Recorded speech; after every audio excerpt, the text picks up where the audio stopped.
Hey, Emma. Yes, Madelyn. What do you say when your friend offers you something that's better than wooden equipment?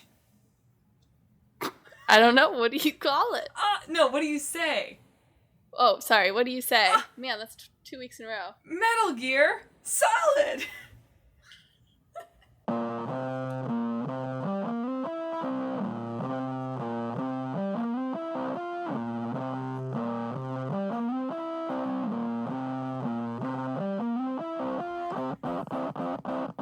Hello, and welcome to Talk This. It's dangerous to podcast alone. We really screwed that up this week. What do you mean? That was just a little bit, we're not quite as smooth as we usually are on that bit. Talk This behind the scenes. Clickbait boyfriend is literally losing it in the kitchen. Yeah, update, he started crying.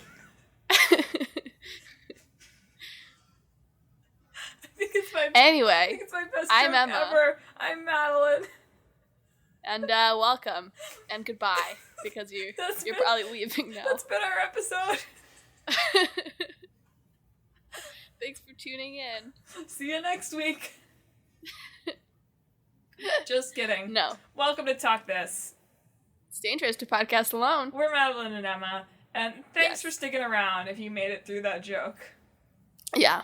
Or thanks for rewinding so you could hear what we've had to say because you've been laughing so hard. Yeah, true. Probably that one. It's definitely that one. So as usual here on Talk This, this is one of our full episodes. So we're going to be talking about games, one old and one new. And at the end, we'll try to mash them up into a brand new, even more awesome, but usually just kind of scattered and weird game. Yeah, this one in particular, I think, is going to fall into the scattered and weird category because both games we're working with fall into that category. Yeah, but you know what? Two awkward things could create a beautiful game, baby. I guess so. Like Mario and the Rabbids. There you go. Such are the games of our lives. Anyway, this week, for our old game, we are talking about Metal Gear Solid, and for our new game, we are talking about Ni no Kuni II. Revenant Kingdom. Oh, does it have I didn't realize it had a subtitle. It does have a subtitle. Wow, Revenant Kingdom. So I'm not even sure what Revenant means. It's like risen from the dead. Isn't it the Leonardo DiCaprio movie where he has... Oh, it is. Yeah, they haven't fought a bear yet in the game. Does he... I'm trying... There was something... It's a person who has returned, especially supposedly from the dead. That's your Talk This vocab word of the week. There you go. So, if you had to learn a word a day, if you're one of my middle school students who I've been telling you should learn a word a day, it's going to be a lot easier than cramming vocab before your exam. There you are. Revenant. Hope you're not listening. It'd be weird for me. Anyway, two weird games we're going to be talking about this week. Two very quintessentially Japanese type storytelling. Yeah. In very different ways.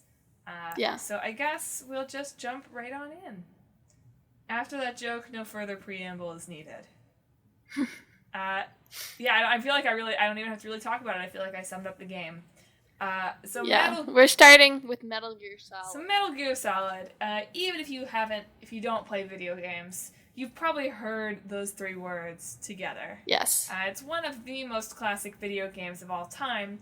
And if you don't believe me, check Wikipedia. Yes, folks, it is on Wikipedia's list of the greatest and most significant video games of all time. That's how you know it's really the most solid. Reliable source. Really Metal Gear Solid. I didn't realize this because I'm stupid. But apparently, it's part of a whole Metal Gear series. You didn't know it was part of a whole Metal Gear series? Well, I sort of knew there were more games. I didn't realize that Metal Gear Solid was not the first game, given that it is the classic game. Ah, I see. So apparently, there's a whole series of Metal Gears dating back to 1987 88. Which I did not know about. Those ones were 2D. And Metal Gear Solid comes out in 1998 for the PlayStation. And it's an example of the stealth genre of games, which, what did we talk about that was this a couple weeks ago? I can't remember. The guy who's not good at fighting. And you have to hide. I can't even remember our own episodes, Emma. He has to hide. Maybe, I think that sounds more like something we came up with than a game we've talked about recently. No, he wasn't. Silent Hill. Oh, I see. Silent Hill, which we talked about a few weeks ago, and which is such a stealthy game that I completely forgot about it. Yeah, I wouldn't call Silent Hill a stealth game, though. Okay, but it has some aspects of that. It's not completely that. But in the same way, it rewards you for staying hidden. Sure. Anyway, what is the guy's name in this? Is it Silent Snake? That's wrong. Crap. I had it. Solid Snake. Solid that's what Snake. It is. That's why it's Metal Gear Solid. I don't know why I thought it was Silent Snake. That's a dumb name. Anyway, you follow... There's a lot of snakes, so maybe there's a Silent Snake in there somewhere. Probably. A snake in the grass, if you will. So it follows Solid Snake, who's like a soldier, an intelligence operative of some kind, who is gonna neutralize like this terrorist threat from a group called Foxhound, which I think is an acronym, because it's always in all capitals, but it's... Or they're just really excited about it. Foxhound! That's also a possibility. But Foxhound is, like, usually our villains in this series. They're kind of this, like, special forces type.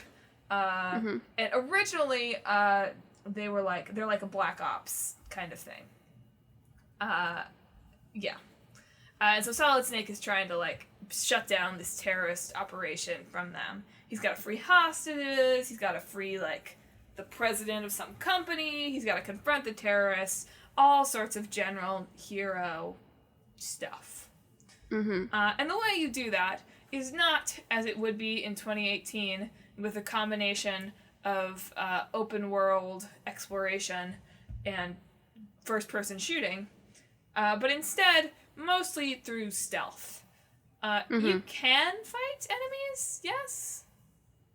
Yeah, I mean, it's action, too. Yes, but you're highly discouraged from doing so if you can.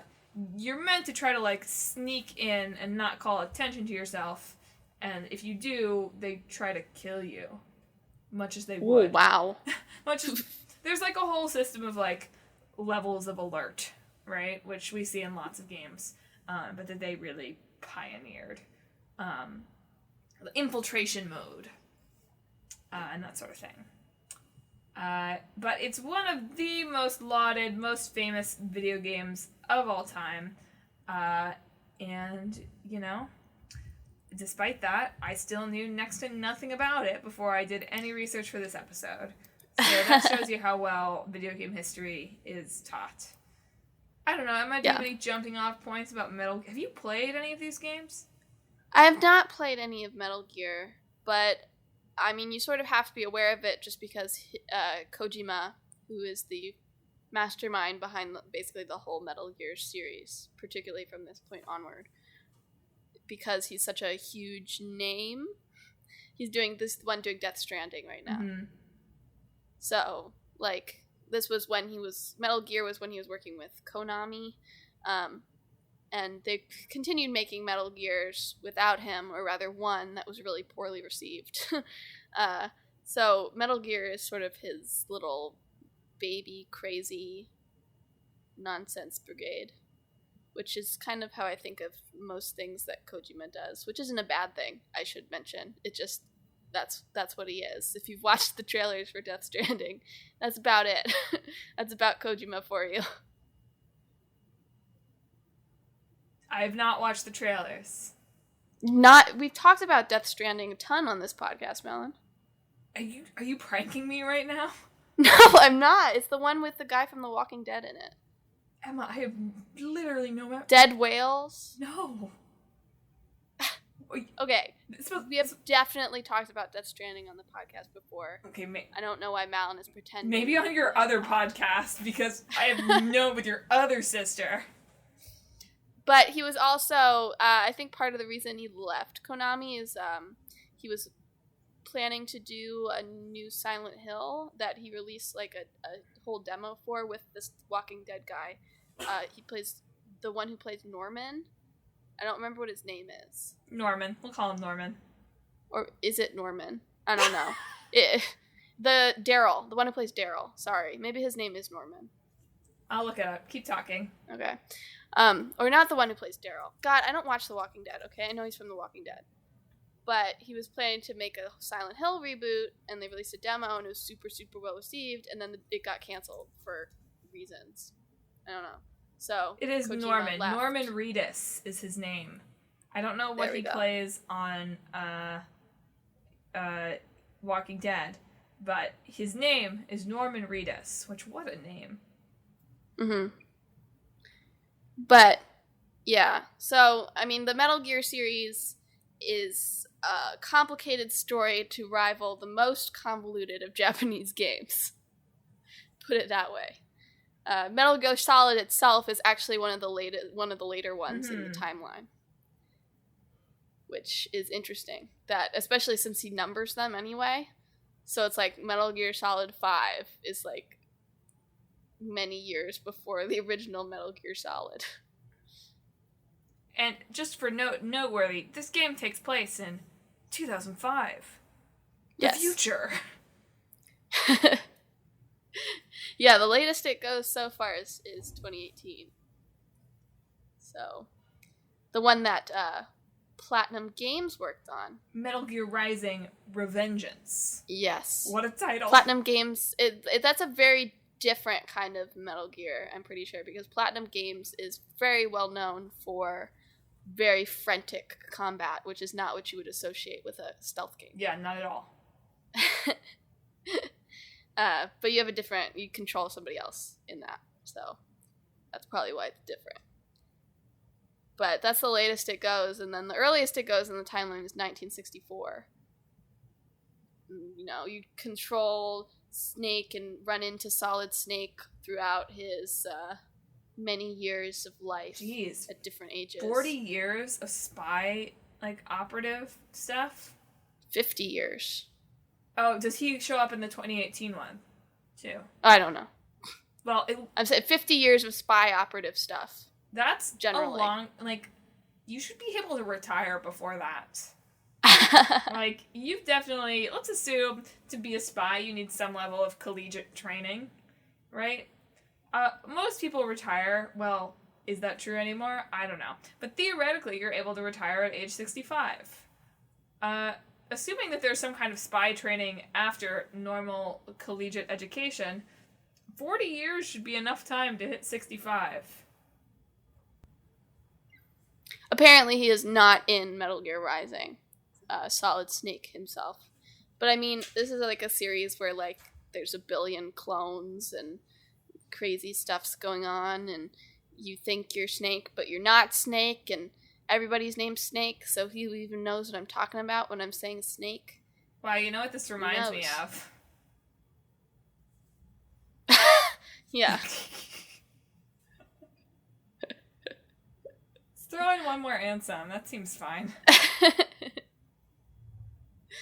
No, so I feel like my experience with Metal Gear is what people experience when people talk about Kingdom Hearts when you have not played any of the Kingdom Hearts games. Yeah, it's I don't understand. Right? It's about the same sort of level of not understanding what the story is about.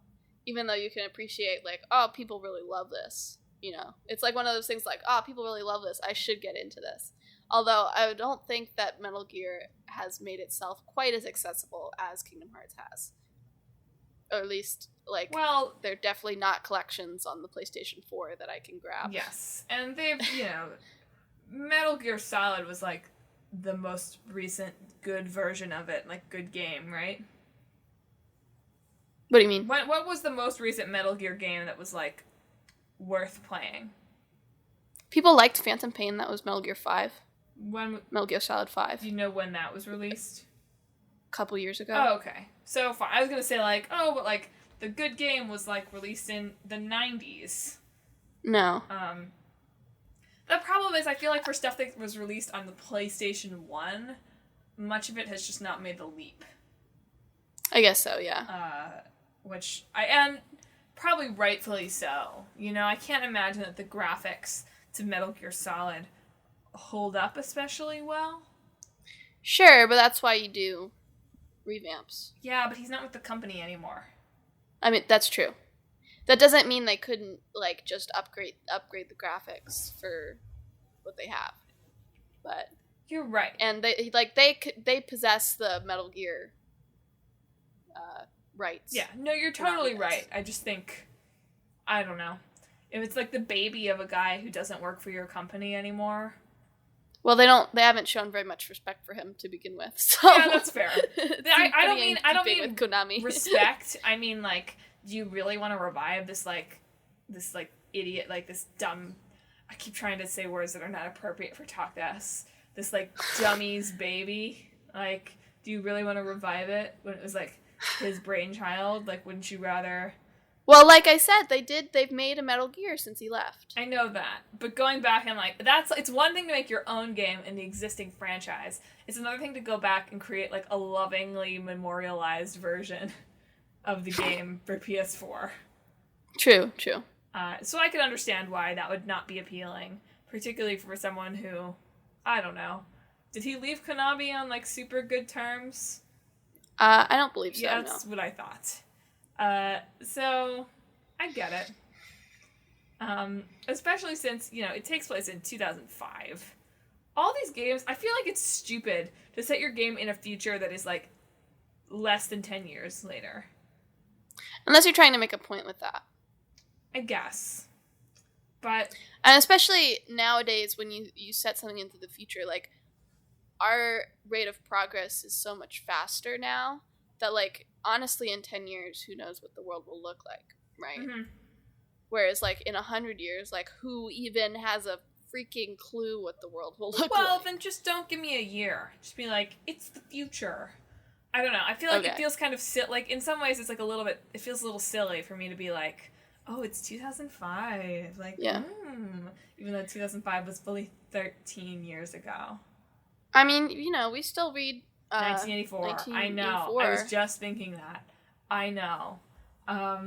But that book is titled 1984. Nothing about the events of it is like, ooh, 1984. You know? I guess so, yeah. Like, I could retitle the book if you want. Here we go. 2084. I'm not super well versed in science fiction, but I bet I could give you I bet there's a ton other. Yeah, I know. Features. 2001: A Space Ace Attorney Odyssey takes place in 2016. Well, a pinnacle of the sci-fi genre right there. Ace Attorney, pretty heavily inspired by Metal Gear Solid. Yes. Very similar games. Yes.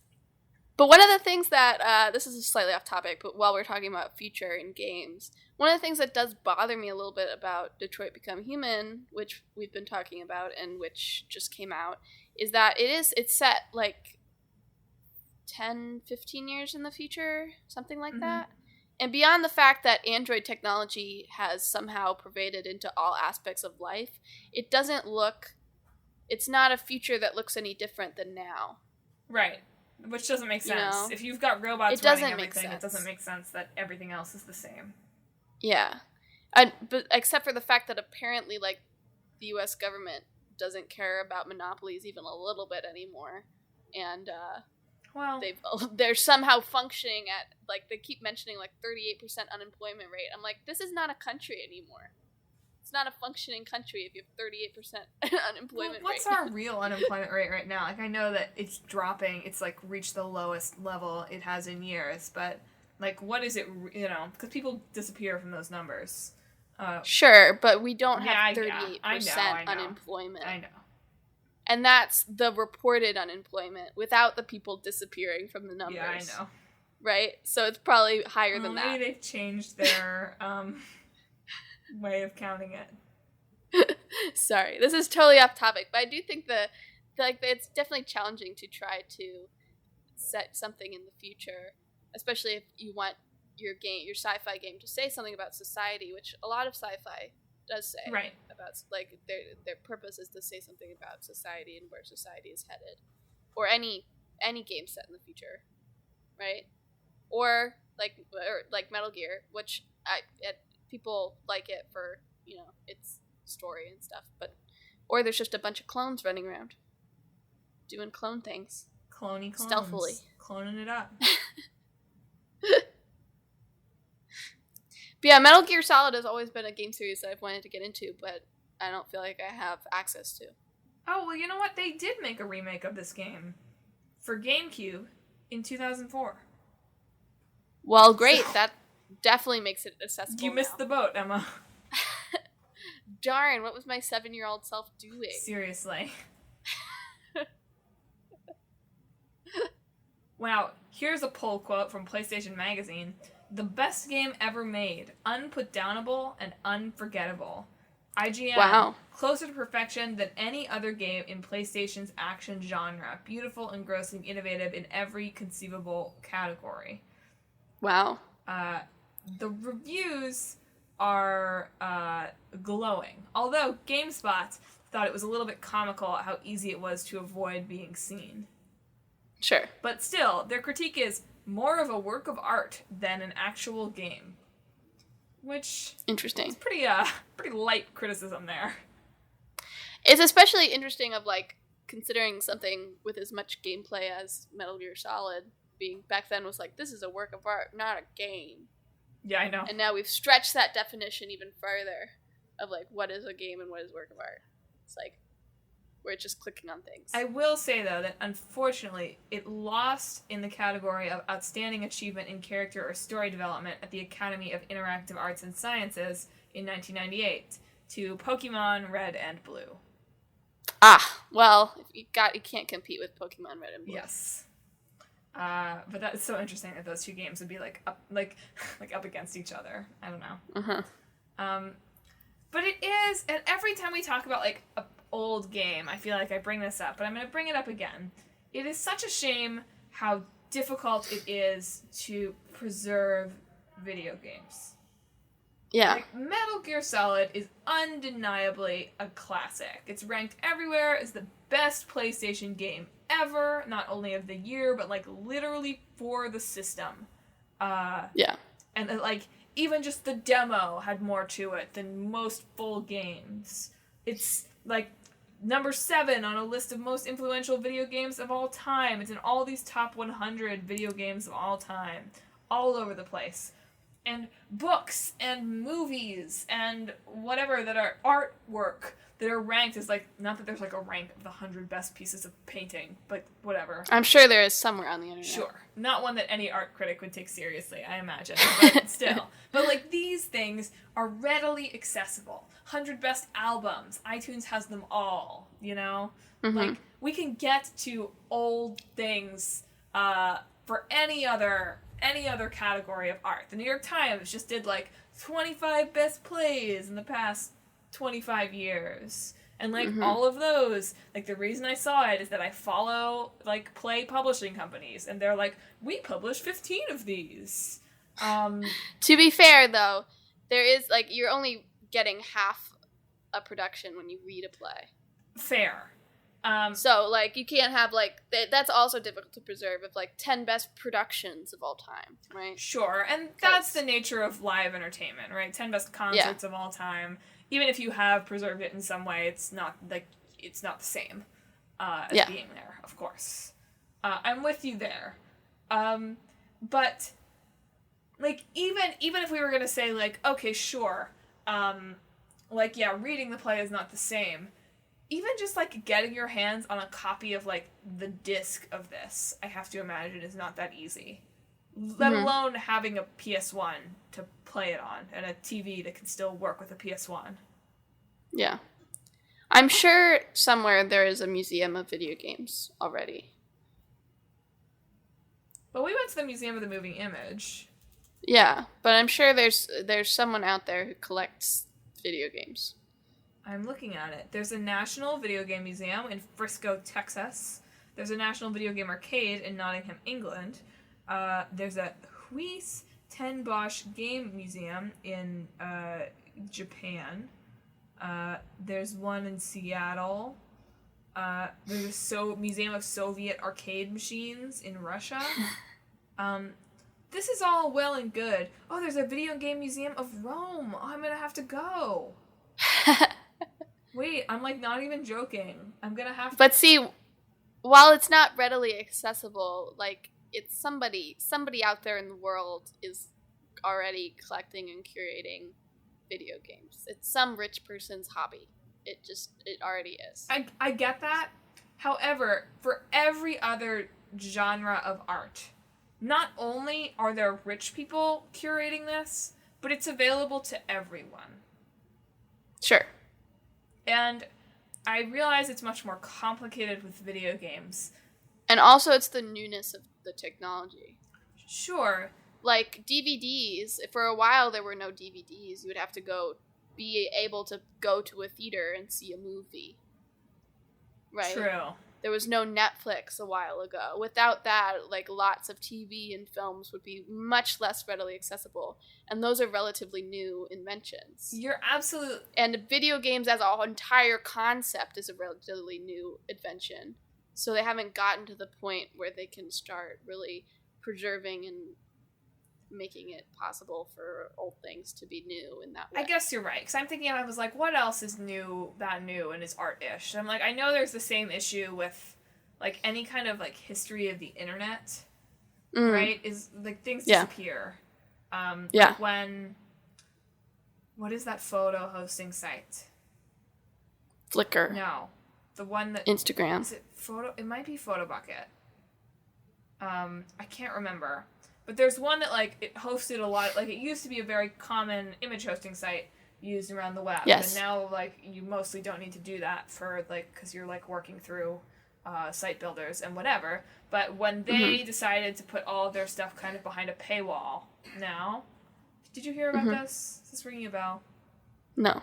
I'll look it up and, like, post about it on our social media. But when they decided, okay, we're not going to host stuff for free anymore, we're going to put stuff behind a paywall, you just have to be a paying user, well, of course, like, no one is going to do that for images that they posted on, like, a dumb personal blog that they ran in 2004, right? Yeah. So all of these things from this kind of, like, middle age of the internet, not disappeared, but lost pieces. Sure. And I guess it's a similar problem with video games of, like, somebody would have to care to digitize these. Yeah. Which, you know, hopefully maybe we're only 10 years away from someone doing that, right? Yep. I have to hope that I can get my video game Spotify. Spotify should get on that. Speaking of post-apocalyptic futures... Oh, true. Kuni II. The Revenant Kingdom. Okay. So, we're going to start this off with a dramatic reading. Oh my god. Okay. Picture yourself where you were on March 23rd, 2018 at 10:35 p.m. I can tell you where I was. I was at work, and then I was coming home from work on the subway. I can also tell you where Emma was. Just about where she is right now. Sitting in front of the television, playing PlayStation. Yes. And Emma sometimes, like, when she was playing Persona 5, she used to text me all the time with updates on what she was doing in Persona 5 and what weird movies she was seeing. While I was, like, out. It was late. Emma is usually in bed. It was, like, alarming for me to get texts for her at, like, 10:30. And this time, she texted me about her experience beginning Ni no Kuni. So, a dramatic reading. I'll try to portray Emma with my voice. What is this? That's 3 separate text messages. And then I replied, presumably it has something to do with Ni, no, and Kuni. Maybe twice. It kicked off with a literal atomic bomb that transports the president to another world and makes him younger and there's a coup, and he shoots some humanoid mice with his gun. That's me trying to. She added more question marks each time. Me. Wow, this does sound bananas. And now I have higgledy-piggledy friends! What are higgledies? What? I say. Emma, I don't know! I go, crazy! And Emma says, they become a cannon! I say, you should be live tweeting this. And she says, I'm going to do a 10 thoughts in 10 hours for it. Emma, did that ever happen? Nope. Nope. What a liar. But I say, nice. Gotta save the content. Good thing we did, just for this moment. Yeah. Emma says, I think you actually have the first one with you. I do. It's not nearly as weird as this one. Yeah, I think I do too. Maybe I'll start it. Back to the game. The higgledies say, Higgle. Higgle to them too. Its name is Runcible the Righteous. This is important. That's in all caps. I say, of course it is. And then I get a double text from Emma. Its name is Runcible the Righteous. This is important. End scene. Runcible the Righteous also has a little red bandana around his neck because he's important. Well, thank goodness. Yeah. Otherwise, we wouldn't know. So yeah, Ni no Kuni II is a sequel, in quotation marks, to Ni no Kuni, Wrath of the White Witch, which came out for PlayStation 3 and was developed with Studio Ghibli by Level 5. So Ni no Kuni, the first Ni no Kuni is the Studio Ghibli video game, and this one is very in keeping with that style, except it wasn't made with Studio Ghibli. If that makes sense. It does. They kept the Ghibli Yeah. style without literally having Ghibli attached. Yes. So, like, the first one has, like, actual animated scenes that are, like, Ghibli, whereas this one just has sort of the 3D version of it. Mm-hmm. But it's really, I mean, it's very beautiful. It's a very beautiful game, especially when you're moving around.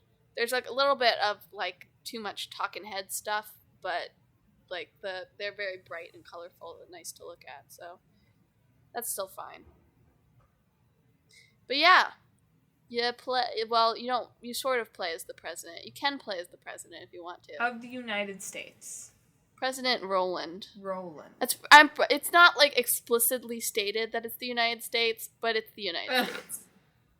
He has, like, he's in the presidential cavalcade. That's what you call the cars, right? Yes. Going towards, like, a big city, and then suddenly there's an atomic bomb out of nowhere.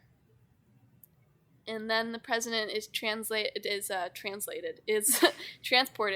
to another world and becomes young and handsome again. Oh, that's why I was like, he looks really young to be the leader of the free world. No. He becomes younger in his transportation. Good. Because we can't have the old man Roland running around. That was confusing me so much. So I was back at Talk This DC Metro area HQ this past week. As you know, if you listened to last week's side quest. And watched Emma play a little bit of Ni no Kuni II. And the whole time I was like, how is this the president? He looks like maybe he's 16.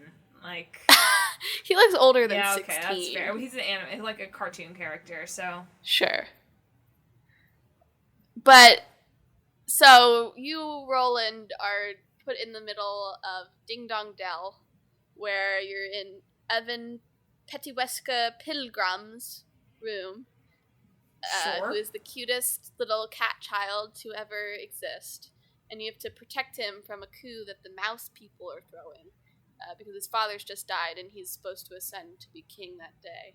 But they decide they don't want him to be king because they killed his dad. Well, and in the aftermath of this and seeing what horrible things violence can do, Evan decides that he's going to found his own kingdom and make it rule sort of all the other kingdoms in order to create world peace. Which in any other game would be like a morally gray thing that it would go into, but this is a fairy tale, right? Yes. Which is it's refreshing, honestly. Like, I'm not criticizing it for that, but it's very simple-minded in its world peace Yeah, I was thingamajig. thinking about that. I was like, this sounds like maybe you're really on the side of evil. I know, right? But it's a fairy tale. And it never, like, it doesn't make any assumptions about that. Just like, this is a fairy tale. Although, like, for a game that is about establishing world peace, like, the atomic bomb is a pretty brutal. Yeah. Yeah. Well, let me tell you, folks, in watching this game, well, one, I just want to say, I will always fight against the mouse people. If there's ever a mouse person revolution, count me on the anti-mouse side. Wow, speciesist. Okay. Okay.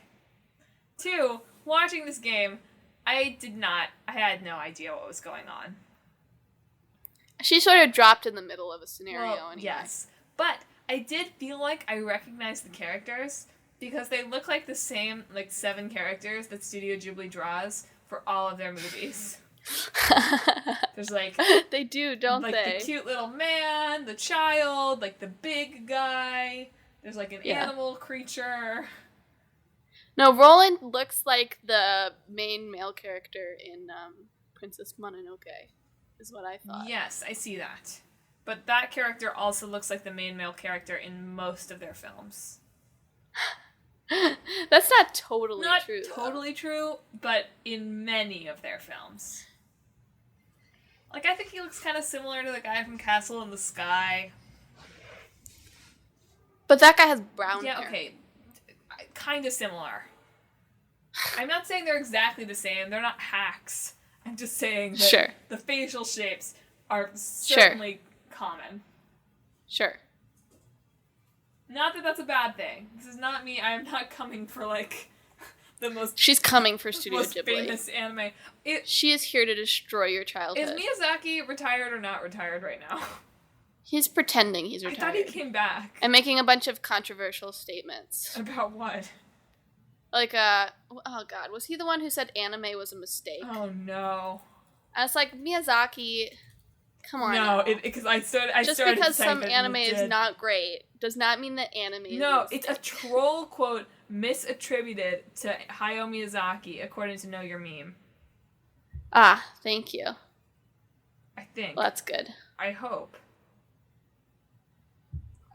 I don't know. No, maybe it's not. There looks like there's a video. Well, I think they're saying that they attributed it to, like, they put the translation in. Looking at, looks like, I don't know if he actually said that, but he's skeptical about modern day animation. No, he doesn't literally say that anime is a mistake. He just thinks that people who are animators are, like, not very interested in real people, only themselves. Yeah. That's why the industry is full of otaku, he says. Yeah. Which I would say, one, that's every industry. There's always going to be something that's not very interested in real people. So clearly he's just not watching the right the right shows or movies. Yeah. He's watching, no, I don't know. I was about to talk about Noble, My Love, but that's not an anime. That's not an anime. We watched the rest of Agretsuko here, by the way. Yeah. Although, Isao, the other big name in Studio Ghibli, Isao Takahata, recently died. Which is sad. Yeah. Miyazaki gave a very, sort of fun, actually, eulogy at his funeral. What an uncommon way to describe a eulogy. I know. Oh, yeah, you could tell that they were good friends, I think, from the translation I read. Well, that's always nice. I feel like after so many years working together, like, you worry that maybe they don't actually like each other. Yeah. I think about this. Whenever I go see Jukebox the Ghost play, I worry about this. I'm like... I think they actually are they like friends? Or are they stuck now? I really think that Tommy might not like the rest of them. I'm not totally sure. Madeline just gets worried that people don't like each other. I do. Apparently. I want everyone to like everyone, and that's why I'm going to conquer them all and bring world peace. Exactly. No, he just wants a kingdom where everyone can live happily ever after. And also, I guess this isn't really Ghibli, but they all have like English or Welsh or Irish, that area sort of accents. Which is just, it makes them cuter. Well, it's a fairy tale, so they have to have an accent. Yeah, exactly. It's the rule of fairy tales. Happily ever after. Good day, mate. No. He's got a very posh accent because he's royalty. Oh, yeah. RP. Right. Yeah. Well, Emma, how do we match up these two games? I don't know. What is even the gameplay? Like, I saw you doing, like, combat in Ni no Kuni. It's, like, real-time. Ni no Kuni is essentially hack and slash. Tales without the Tales games, without the transitions in and out of battle. You just sort of enter and exit pretty smoothly.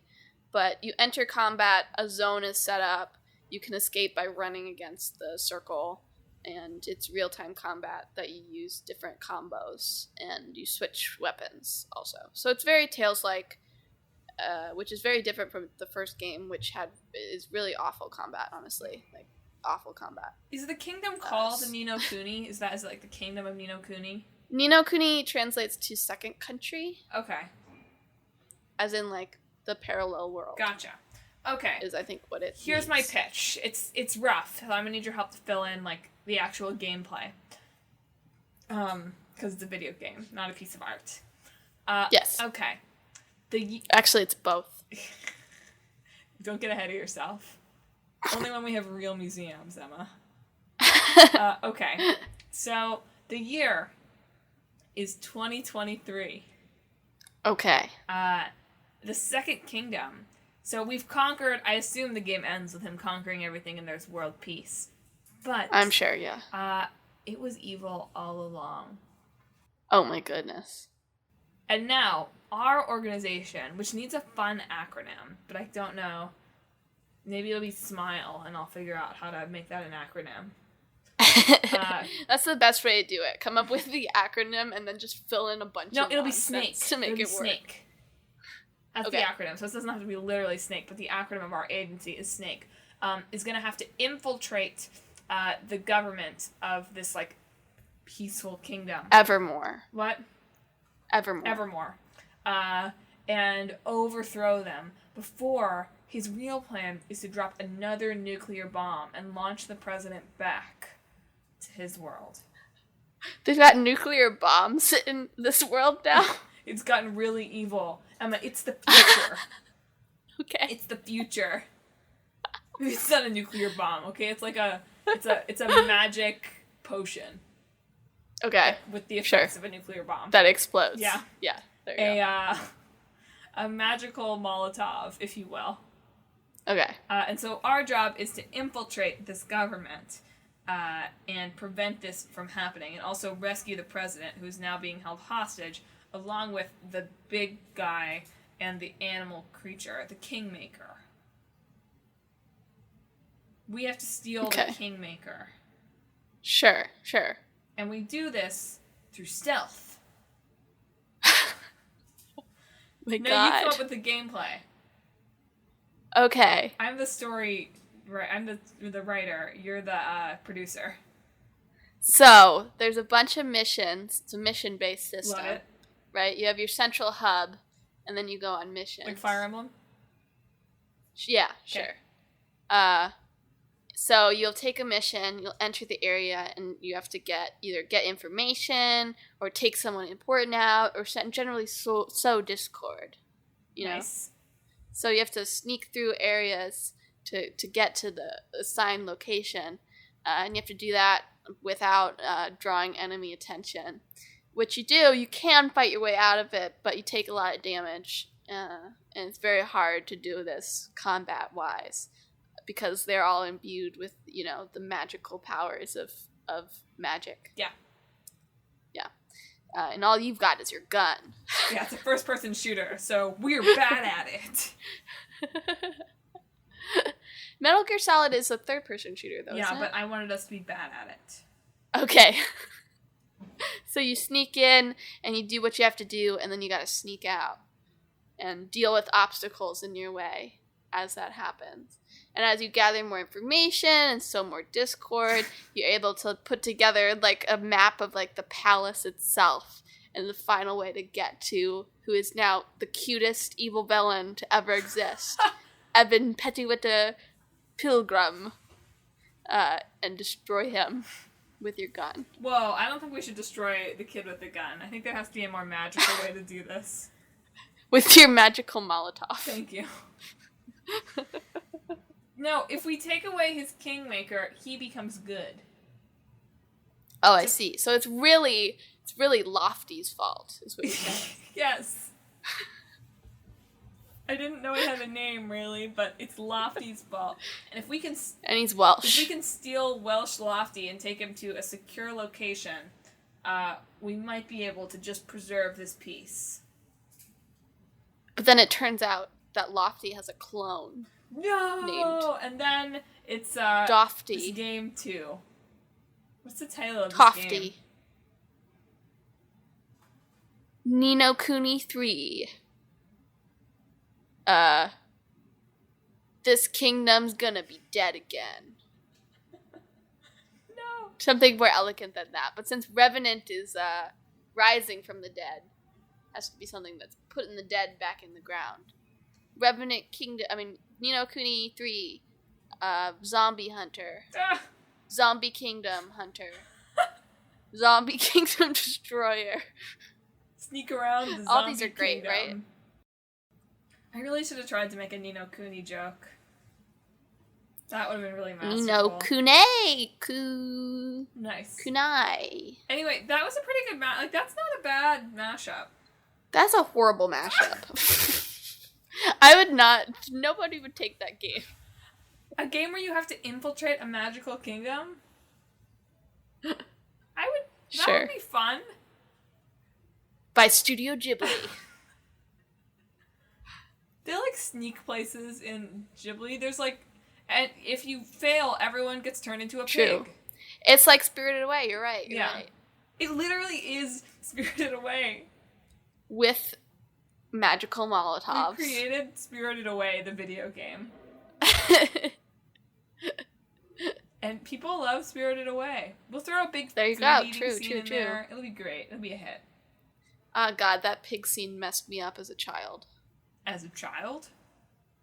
We watched it no, when we were I was really just young. saying you're still messed Oh, up. that's true. It still messed me up. But it happened when I was a child and has continued into adulthood. Well, Pure trauma. on that delightful note, don't you want to hear more from us on social media? We're on Facebook, Twitter, and Instagram, all at Talk This Podcast, where you can see some memes, see articles that we share. Sometimes we tweet about what we're playing. We tweet about new stuff that comes up on our website. So you should check out our website too, www.talkthispodcast.com, where you can read more about us, more about the show, and check out our blog. There's we'll talk about what's new on the blog next week in our side quest traffic report, but there should be another new Clickbait Boyfriend coming out this week. We're really getting into the good stuff now, folks. Not to mention, maybe Emma will actually do a 10 Thoughts in 10 Hours on Ni no Kuni. I had to finish Iconoclasts, and that was a whole thing if you've been keeping up with our podcast. So now I can go back to games that are slightly less hair-tearing out. Speaking of keeping up with our podcast, you can find us basically wherever podcasts are downloadable. We're on Apple Podcasts, Spotify, Stitcher, TuneIn, and Google Play. You can find information on all of that also on our website. So subscribe if you haven't already. Check out some of our old episodes. Leave us a review. Leave us a rating. Tell some friends about us. We love to have new people join the Talk This fam. Speaking more of Iconoclasts, you should also check out our YouTube. We're Talk This Sisters on YouTube, where you can see the Clickbait Boyfriend mini vlogs. You can see our Flashback Friday mini episode series. And most importantly, you can see Emma's Play This series where she talks about gameplay as storytelling in monthly videos, which are amazing. Aw, thanks. Let's see. I think that's mostly all for social media. Check us out next week for another one of our side quest kind of news reports. I need to come up with like a pithy title for it. Where we talk about what we've been playing, our thoughts on some gaming news, what's up on the website, our Talk This Question of the Fortnight, all that sorts of good stuff in a kind of mini episode. But now, before we sign off, we have to pick our games for our next full episode in 2 weeks. Heck yeah, I've got the hats this week, full of many possibilities for horrible mashups. Just waiting to be picked. Like my boyfriend told me they've been Madelyn? getting worse lately, too. He said they were good for a little while recently, and now they're bad again. I feel like last time's was good. Yaku Ghosts? Yeah, I don't know. But that wasn't last week. That was 3 months ago. Oh, Danganronpa Carts. Danganronpa Carts was That's what it great. was. That one was great. I need to do a whole blog series on our gaming mashups. Yeah, you should recommend the ones that are particularly good. Yeah, maybe I'll... Which would mean slogging through all the terrible ones, but Maybe I'll do that. We'll see. We'll talk about it on the side quest. Pick the old game now. Prince of Persia. Ooh, like the movie? It is a movie, yeah. Not like the movie. Like the game. Okay. Specifically, I think the first one's called Sands of Time. Prince of Persia Sands New of game. Time. 3, 2. Hey, I don't even have the hat yet. Oh my god, you're supposed to pick when I tell you. Okay, I'm 3, ready. 2, Tell me 1, when. pick.